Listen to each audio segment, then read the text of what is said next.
সুন্দর, ঠিক আছে তো না? আচ্ছা, আপনার এই জামা এই প্যান্ট একটাই আর নাই?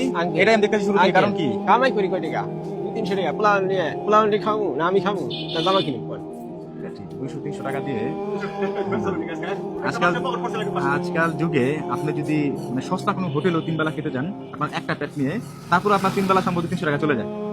কি আমি খারাপ কিছু বলছি?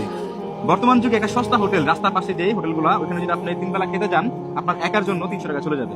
আর সেইখানে উনি তার সন্তান নিউটনে পড়ে, তার ওয়াইফ আছে। 300 টাকা 300 তো সবসময় দিত না, 200, হ্যাঁ সবসময় 200 নিয়ে আসতেন, মাঝে মাঝে 300 নিয়ে আসতেন। তো 200-300 টাকা দিয়ে না না প্রতিদিন নিতে, কেউ নিত না ওনাকে, আর কেউ তো নিত না। হ্যাঁ, তো আজকাল যুগে এই 200-300 টাকা দিয়ে,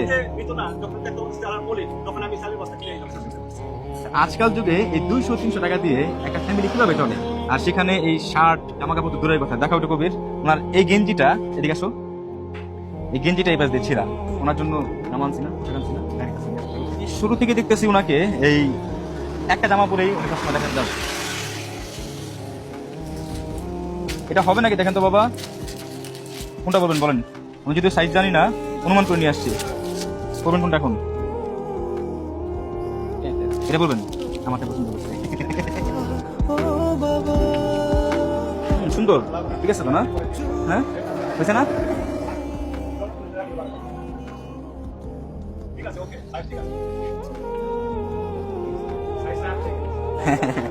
আমি সাইজ বুঝি নাই, আমি প্যান্ট নিয়ে আসি নাই, আমি সাইজ বুঝি নাই, আমি পরবর্তীতে আপনাকে প্যান্ট জুতা কিনে দিব। আপাতত আপনি গেঞ্জি পরার জন্য, হ্যাঁ আসেন।